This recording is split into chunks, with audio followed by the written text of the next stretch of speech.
ఛానల్కి సబ్స్క్రైబ్ చేసిన 25 మెంబర్స్కి థ్యాంక్ యూ. గోకర్ణ సిరీస్లో ఎపిసోడ్ 1 ఎవరైనా మిస్ అయితే ఐ కార్డులో ఇస్తున్నాను, చెక్ చేయండి.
ताज मान रहा भाई अरे ये इधर क्या आंग उधर ले आए इधर फोन हम कौन सा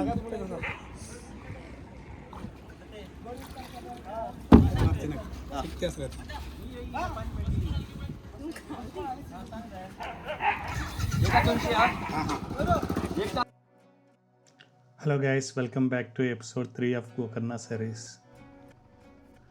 డే 2లో మార్నింగ్ టైం మిర్జాన్ ఫోర్ట్ ఇంకా ముర్దేశ్వర్ విజిట్ చేసిన తర్వాత ఆఫ్టర్నూన్ టైంలో మేము 1 అవర్ మ్యాంగ్రూవ్ ఫారెస్ట్లో వాక్ చేసి అది కూడా కంప్లీట్ చేసుకున్నాక మేము ఈ 1 అవర్ బోటింగ్ అయితే వచ్చాము. మీకోసం రిస్క్ చేసి యాక్షన్ కెమెరాతో చాలా యాంగిల్స్లో అయితే షూట్ చేశాను. మీకు నచ్చితే కనుక ఒక లైక్ ఇచ్చి వీడియో స్టార్ట్ చేయండి. బోటింగ్ కాస్టింగ్ ఇంకా best time to do boating తెలుసుకోవాలంటే వీడియో చివరి వరకు చూడండి.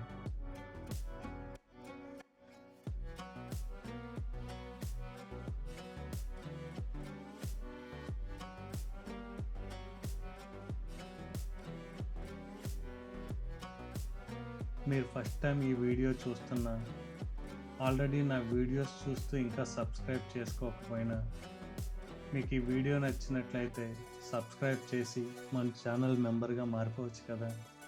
Please subscribe.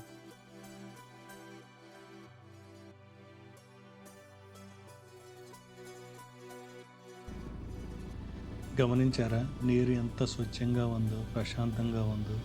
పడవ నుంచి వచ్చే చిన్న చిన్న ఈ అలలు చేసే శబ్దం ఎంత వినసొంపుగా ఉందో.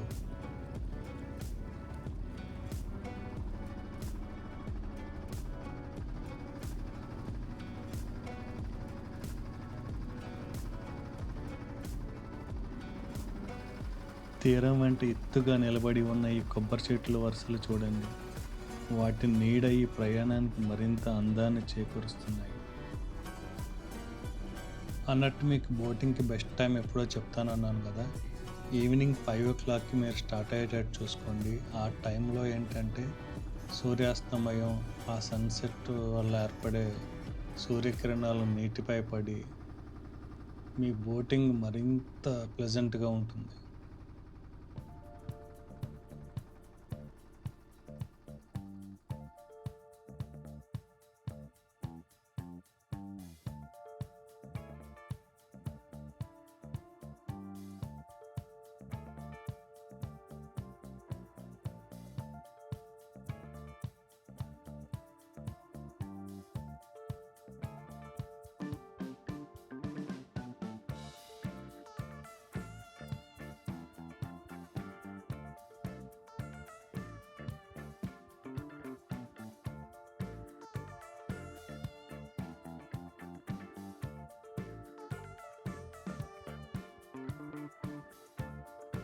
మన చుట్టూ ఉన్న ఈ పచ్చని అడవిని చూడండి. ఇవి మ్యాంగ్రోవ్ వనాలు. ఈ చిట్టడవి తీరాన్ని రక్షిస్తుంది మరియు ఎన్నో రకాల జీవరాశులకు నివాసంగా ఉంటుంది. మీరు నీటిపై బోట్లో ప్రయాణిస్తూ బ్రిడ్జ్పై ప్రయాణిస్తున్న వాహనాలను అయితే గమనించవచ్చు. అదే హొన్నావర్ బ్రిడ్జ్. ప్రకృతి యొక్క అద్భుతమైన నిర్మాణానికి ఉదాహరణ ఈ మ్యాంగ్రోవ్ వేర్లు. ఇవి నీటిలో సగం మునిగి ఆకుపచ్చని గోడల ఈ నదీ పరివాహ ప్రాంతాన్ని కాపాడుతున్నాయి.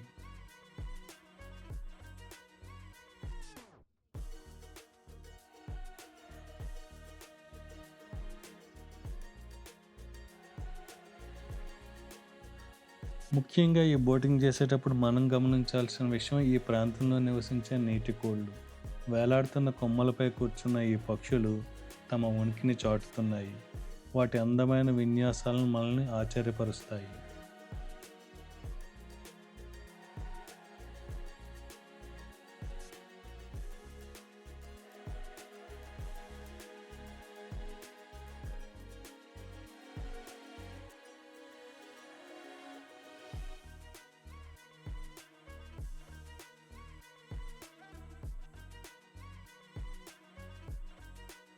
అన్నట్లు ఈ బోట్ రైడ్కి వాళ్ళు ఎంత ఛార్జ్ చేస్తారో మీకు ఇంకా చెప్పలేదు కదా. ఈ బోట్ ఛార్జెస్ అనేవి మీ నెగోషియేషన్ స్కిల్ మీద ఆధారపడి ఉంటుంది. మీరు లోకల్ లాంగ్వేజ్లో మాట్లాడితే కనుక వాళ్ళు ఇంకా తక్కువకే మీకు ఆఫర్ చేస్తారు. సో నాన్ లోకల్కి వాళ్ళు 1000, 1200 అలా చెప్పారు. మాకైతే 1200 ఛార్జ్ చేశారు. మాతో పాటే వేరే వాళ్ళు ఇంకొక బోట్ తీసుకున్నారు. వాళ్ళు లోకల్ వాళ్ళు కన్నడలో మాట్లాడి అరౌండ్ 8 మెంబర్స్ ఉన్నారు. వాళ్ళు జస్ట్ 800కి ఏమో తీసుకున్నారు బోట్.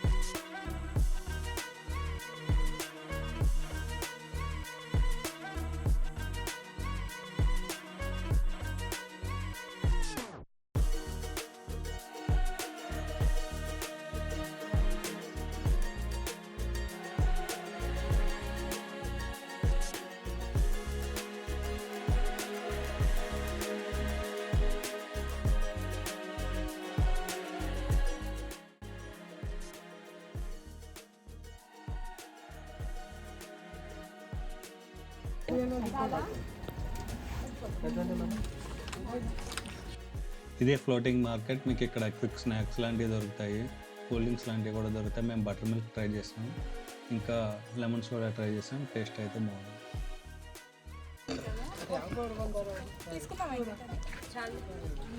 बटर मिल्क తీసుకుంటాం రెడీ एक और बटर एक और इन्होंने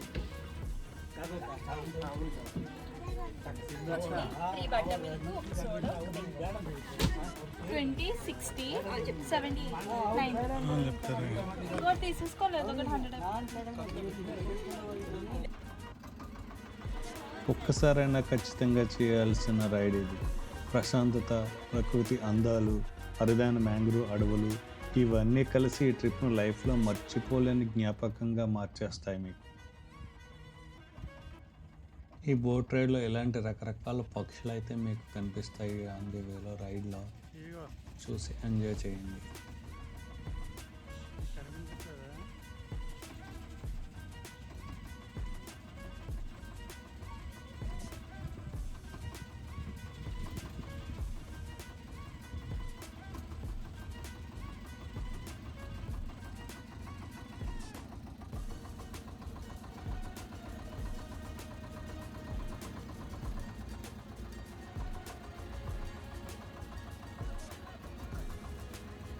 మీరు తమ్నైల్లో చూసే ఉంటారు కదా, చిల్లు పడిన బోట్ నుంచి మేము ఎలా బయటపడ్డామని.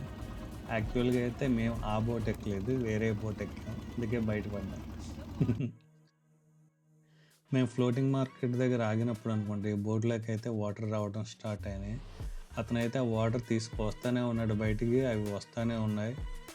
మామూలుగా అయితే ఇంకా ఎక్స్ప్లోర్ చేయడానికి వాళ్ళకి టైం ఉంది, కానీ ఆ బోట్లోకి వాటర్ రావటం వల్ల అయితే వాళ్ళు ఇంకా బ్యాక్కి వెళ్ళిపోదామని డిసైడ్ అయ్యి మాకన్నా ఫాస్ట్గా వెళ్ళిపోతున్నారు వాళ్ళు. అతనైతే వాటర్ తీసుకొస్తానే ఉన్నాడు. ఈ బోట్ రైడ్ 1 అవర్ అని చెప్తారు, బట్ ఓన్లీ ఒక 40 minutes ఏమో మిమ్మల్ని ఆ బోట్లో అలా తీసుకొస్తారంతే.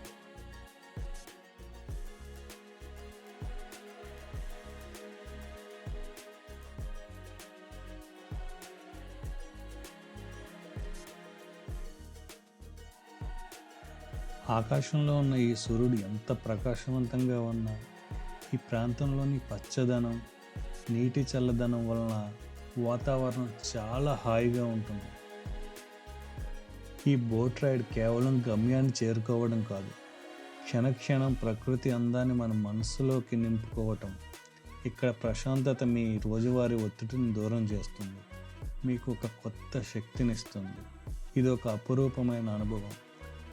మేము ఆఫ్టర్నూన్ ఫస్ట్ మ్యాంగ్రోవ్ బ్రాడ్ వాక్లో వాక్ చేసి ఆ తర్వాత అరౌండ్ 5 o'clock ఈవినింగ్ అయ్యాక ఈ ప్లేస్కి వచ్చాం. మీరు కూడా ఈవినింగ్ టైంలోనే ఈ ప్లేస్ని ఎక్స్ప్లోర్ చేయండి.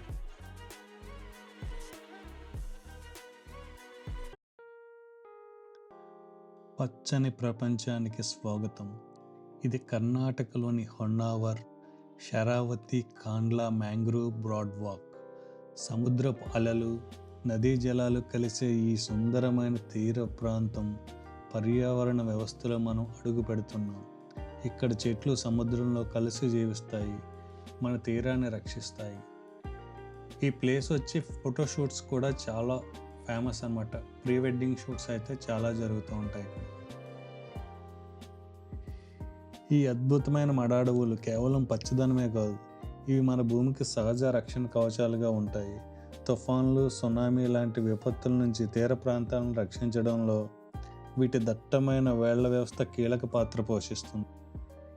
ఇక్కడ మనం వివిధ రకాల పక్షులను చూడవచ్చు. కోకిల, వైట్ కింగ్ ఫిషర్, కొన్ని వలస పక్షులు కూడా ఇక్కడ విశ్రాంతి తీసుకుంటాయి. మీరు కాస్త నిశ్శబ్దంగా నడిస్తే తెల్ల కొంగలు, నీటి కాకులు చేపల కోసం వేటాడడం కూడా చూస్తారు. ఈ మ్యాంగ్రోవ్స్ ఏంటంటే బయోడైవర్సిటీకి ఒక హాట్స్పాట్ లాగా వ్యవహరిస్తాయి. ఈ చిక్కుబడ్డ వేళ్ల మధ్య రొయ్యలు, పీతలు మరియు చిన్న చేపలు సురక్షితంగా పెరిగే నర్సరీ లాగా వ్యవహరిస్తుంది మడాడవులు. ఇక్కడ అనేక వింత చేపలు బురదలో అటు ఇటు దూకడం మరియు చిన్న పీతలు వాటి పెద్ద పంజాలను ఊపడం కూడా మనం గమనించవచ్చు.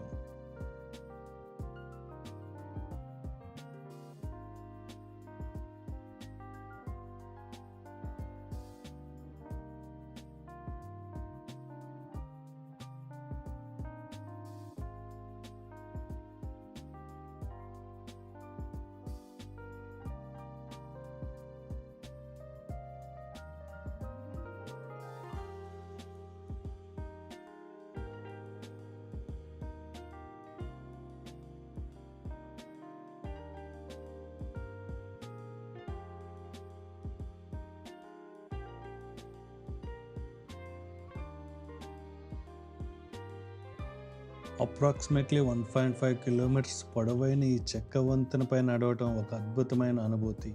చుట్టూ దట్టమైన మడ అడవులు, చెట్లు, పచ్చదనం, కింద నీరు. ఇది ఒక ప్రశాంతమైన వాతావరణం. మీరు ఈ ప్రకృతి అందాలను మీ కెమెరాలో బంధించడానికి ఇది ఒక అద్భుతమైన ఫోటో స్పాట్.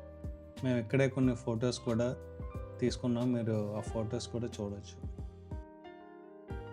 మేము ఆఫ్టర్నూన్ ఎండ ఎక్కువ ఉన్న టైంలో ఈ ప్లేస్కి వచ్చి ఈ మడ అడవుల్లో, ఈ చెట్ల నీడల్లో కొంచెం టైం స్పెండ్ చేసిన తర్వాత ఈవినింగ్ బోటింగ్కి వెళ్ళాం. బోటింగ్ కంప్లీట్ చేసుకున్నాక మీరు ఇప్పుడు చూస్తున్న ఈ కాసర్కోట్ బీచ్కి అయితే వచ్చాము. మీరు ఫ్యామిలీతో వస్తే మటుకి ఈ బీచ్ని అస్సలు మిస్ కావద్దు.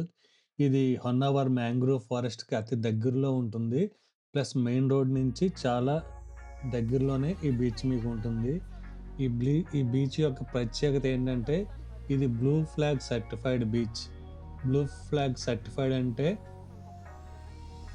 క్లీన్గా ఉంటుంది అనమాట. వాటర్ చాలా క్లీన్గా ఉంటాయి, శాండ్ క్లీన్గా ఉంటుంది. ఇక్కడ నియర్ బై ఏరియాస్ నుంచి ఏమీ డ్రైనేజ్ వాటర్ ఇందులో కలవదు. అంతేకాకుండా ఇక్కడ చెత్త చెదారం లాంటిది ఏమీ ఉండదు. ప్లస్ మీకు లైఫ్ గార్డ్స్ కూడా మిమ్మల్ని వాచ్ చేస్తూ ఉంటారు. ఇది మీ ఫ్యామిలీతో విజిట్ చేస్తే చాలా సెక్యూర్డ్గా ఉంటుంది. మీ కిడ్స్ కూడా ఇక్కడ చాలా సెక్యూర్గా వాళ్ళ టైం స్పెండ్ చేయగలుగుతారు. అంతేకాకుండా ఇక్కడ ఏంటంటే చిల్డ్రన్స్కి ఆడుకోవడానికి play area, changing rooms, all facilities available ఉన్నాయి. So don't forget to visit this beach. మీరు ఆ ఇసుకను గమనించారా? గోల్డెన్ కలర్లో మెరిసిపోతుంది. అది బ్లూ ఫ్లాగ్ సర్టిఫైడ్ బీచ్ అంటే. వాటర్ ఇంకా ఇసుక అయితే చాలా క్లీన్గా ఉంటుంది.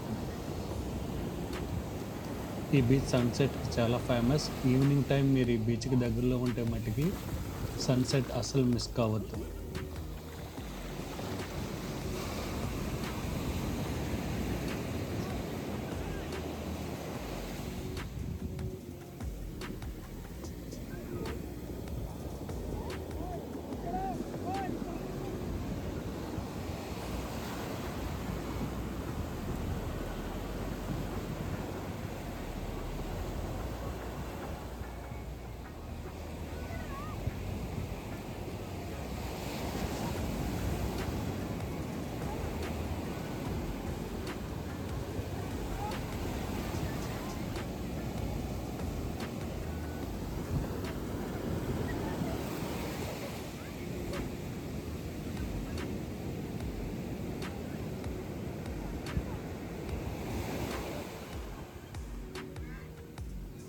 మేము రెస్ట్ ఆఫ్ ది ఈవినింగ్ ఈ బీచ్లోనే స్పెండ్ చేసాం. ఈ బీచ్లో టైం స్పెండ్ చేశాక మేము గోకర్ణకి అయితే రిటర్న్ అయిపోయాం. మేము గోకర్ణ రీచ్ అయ్యేసరికి evening around 6 PM or 7 PM అయింది.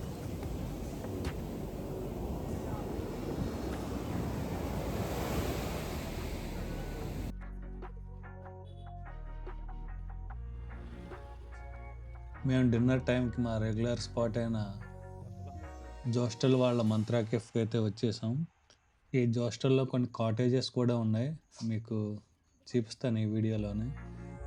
మనం వెళ్తుంటే అక్కడ లెఫ్ట్ సైడ్ ఉన్నాయి కదా, అవే కాటేజెస్. ఆ కాటేజెస్ అయితే చాలా బాగున్నాయి.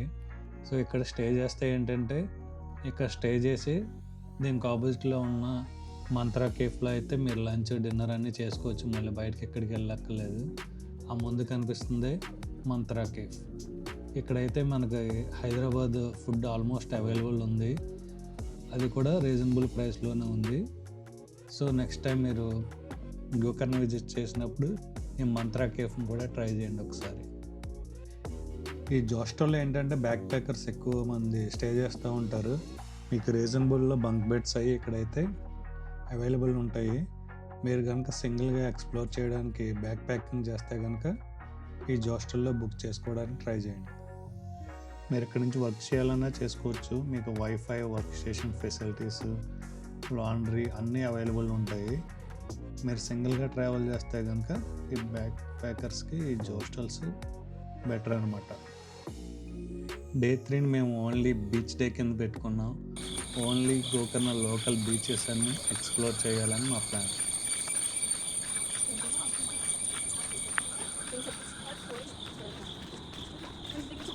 కుళ్ళే బీచ్ అయితే మా హోటల్కి వాకబుల్ డిస్టెన్స్లోనే ఉంది. సో మేము ట్రెక్ చేసుకుంటూ కుడిలి బీచ్ వైపు అయితే వెళ్తున్నాం. కుళ్ళే బీచ్ అయితే చాలా బాగుంటుంది. ఇన్ జనరల్ ఈ కుళ్ళే బీచ్ అయితే ఫుల్ క్రౌడ్ ఉంటుంది. బట్ మేము వెళ్ళిన టైంలో తుఫాను ఇంకా వర్షాలు ఉండటం వల్ల బీచ్లో అయితే పెద్దగా క్రౌడ్ అస్సలు లేదు. అది కాకుండా సీ అయితే చాలా రఫ్గా ఉంది. ఇక్కడ మీకు వాటర్ అడ్వెంచర్ స్పోర్ట్స్ అయితే ఉంటాయి, బట్ సీ రఫ్గా ఉండటం వల్ల, తుఫాన్ ఉండటం వల్ల ఆ రైడ్స్ అన్నీ క్యాన్సిల్ చేశారు. So only limited number of పీపులే బీచ్లో దిగడానికి ఇంట్రెస్ట్ చూపించారు. మేము అంత దూరం వెళ్ళి బీచ్లో దిగకపోతే ఎలా? సో మేము కొంచెం రిస్క్ అయినా మేము కూడా బీచ్లో దిగి చాలా టైం అయితే ఎంజాయ్ చేసాం. ఆల్మోస్ట్ ఆఫ్టర్నూన్ వరకు ఇక్కడే ఎంజాయ్ చేసాం.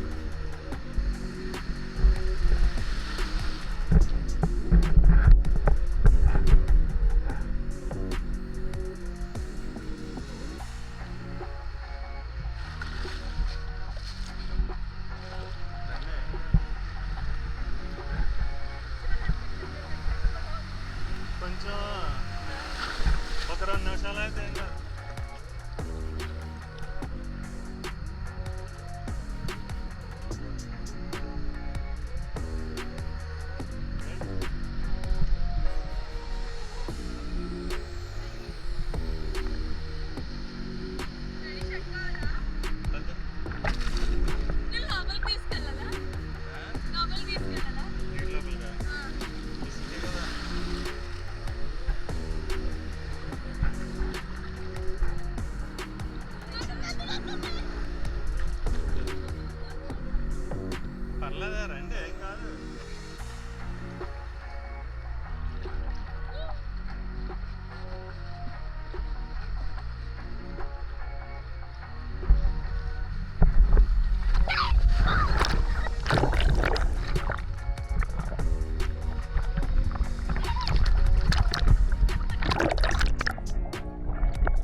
అసలే మా కీర్తికి బీచెస్ అంటే చాలా ఇష్టం. తనైతే ఫుల్ ఎంజాయ్ చేసింది ఇక్కడ.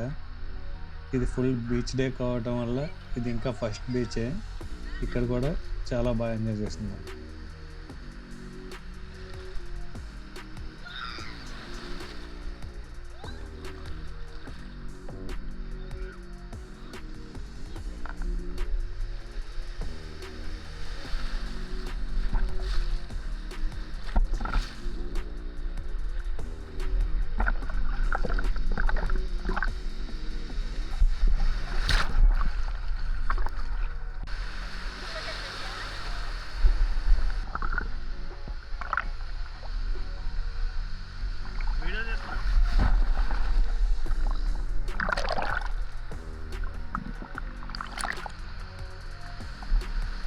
యాక్చువల్గా అయితే నేను గోకర్ణ ఫుల్ టూర్ వీడియో చేసి అందులో మొత్తం బీచ్ దగ్గర బడ్జెట్ స్టేస్ ఎక్కడున్నాయి, ఇంకా బీచ్ ట్రెక్కింగ్ గురించి మొత్తం ఎక్స్ప్లెయిన్ చేస్తూ ఒక వీడియో అయితే క్రియేట్ చేద్దాం అనుకున్నాను.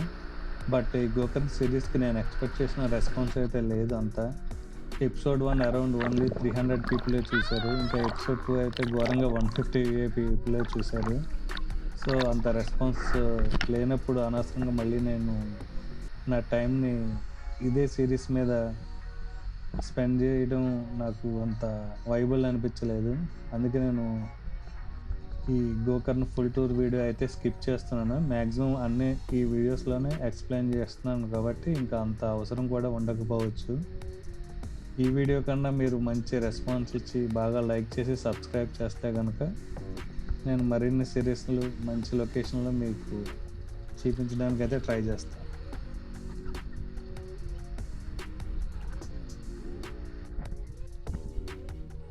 కుళ్ళే బీచ్ నుంచి ఓం బీచ్కి రీచ్ అవ్వటం చాలా ఈజీ. ఇప్పుడు నేను చూపిస్తున్న ఈ పాత్ను ఫాలో అయ్యారంటే మీరు ఓం బీచ్ని ఈజీగానే చేరుకుంటారు. It is very near by also. మీరు ఫుల్ ట్రెక్ ఎంజాయ్ చేయాలంటే మట్టుకి నేను ఇప్పుడు ఒక మ్యాప్ చూపిస్తాను. ఆ మ్యాప్ని ఫాలో అయిపోయింది. మీరు గోకర్ణలో ఆటో తీసుకుని బెల్కన్ బీచ్ వరకు వెళ్ళిపోండి. బెల్కన్ బీచ్లో మీరు ట్రెక్కింగ్ స్టార్ట్ చేసి మీరు మధ్యలో ప్యారడైజ్ బీచ్, ఇంకా half moon beach, Om beach, ఆ తర్వాత Kudle beach and then Gokarna beach వరకు అయితే మీకు ఇది ఫుల్ ట్రెక్ ఉంటుంది. ఈ ఫుల్ ట్రెక్కింగ్ ఎక్స్పీరియన్స్ అయితే చాలా బాగుంటుంది. మీరు అస్సలు మిస్ కావద్దు ఈ ఎక్స్పీరియన్స్ని. గోకర్ణలో ఇదే ఫేమస్. మీరు ఇలా ట్రెక్ చేసుకుంటూ కుళ్ళే బీచ్ పార్కింగ్ ఏరియాకి వచ్చాక మీరు ఏమన్నా కొంచెం కన్ఫ్యూజ్ అయితే అక్కడ ఉన్న లోకల్స్ వాళ్ళని అడగండి ఓం బీచ్కి నియరెస్ట్ దారి ఎటు అని. ఒకళ్ళనే కాదు, 2-3 అడిగి కన్ఫర్మ్ చేసుకోండి. లేదంటే మీరు 7 కిలోమీటర్స్ వాక్ చేయాల్సి ఉంటుంది రాంగ్. మీరు కరెక్ట్ పాత్ ఫాలో అయ్యారంటే జస్ట్ ఒక 500 మీటర్స్లోనే మీరు ఓం బీచ్కి చేరు. ఆన్ ది వేలో ఇలా వే టు ఓం బీచ్ అనే సైన్ బోర్డ్స్ ఉంటాయి. అవి చూసుకుంటూ ఫాలో అయి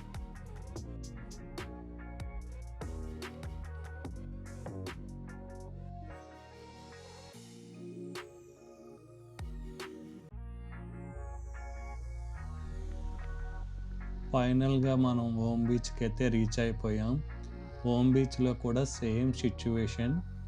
సైక్లోన్ ఎఫెక్ట్ ఇంకా రెయిన్ ఎఫెక్ట్ వల్ల ఇక్కడ కూడా అన్ని వాటర్ యాక్టివిటీస్ క్యాన్సిల్ చేశారు. ఆల్మోస్ట్ ఇక్కడ సీ అంటే చాలా రఫ్గా ఉంది, చాలా ఘోరంగా కూడా ఉంది. నేను ఇంతకుముందు ఎప్పుడూ చూడలేదు. సముద్రం ఒడ్డుకి లిటరల్గా ఒడ్డు ఉన్న ఫినిషింగ్ని టచ్ అయ్యేంత అలలు అయితే వస్తున్నాయి. జనరల్గా అయితే ఇక్కడ టైడ్స్ అయితే అంత హై టైడ్ అయితే ఉండదు. బట్ మేబీ సైక్లోన్ ఎఫెక్ట్ వల్లే అనుకుంటా అంతా.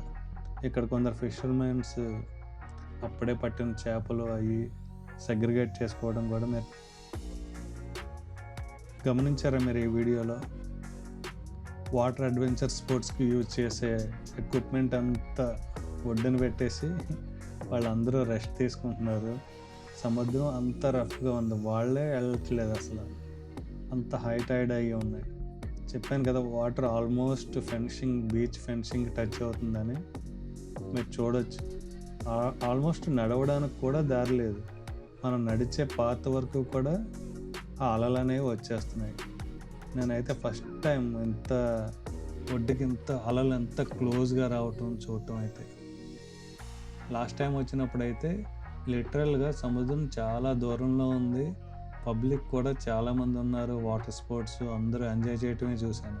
ఇక్కడ హార్డ్లీ ఎనీ వన్ బీచ్ లోపలికి అయితే వెళ్తున్నారు. చూస్తున్నారు అక్కడ ఒక ఇద్దరు తప్ప ఇంకెవ్వరూ లేరు బీచ్ లోపల, అందరూ ఒడ్డునే కూర్చున్నారు. నేను ప్రొఫెషనల్ వీడియో ఎడిటర్ కాకపోయినా మీకు మంచిగా ప్రజెంట్ చేయడం కోసం ఎడిటింగ్ నేర్చుకుని కొన్ని ఎఫెక్ట్స్ కూడా యాడ్ చేశాను. చూడండి ఇప్పుడు ఆ సముద్రపు వాటర్ వచ్చి ఓమ్ బీచ్ని ఎలా స్వీప్ చేస్తాయో.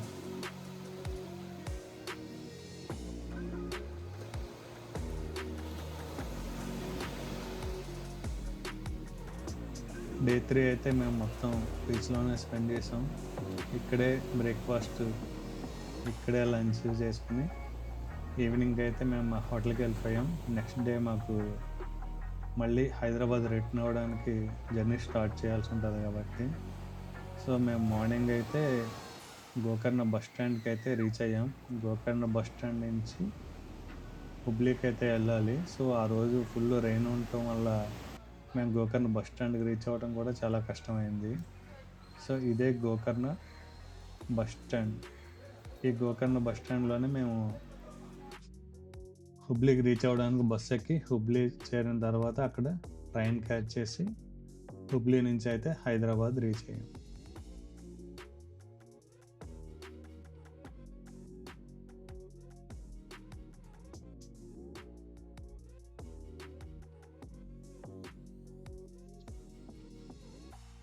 Thank you for watching.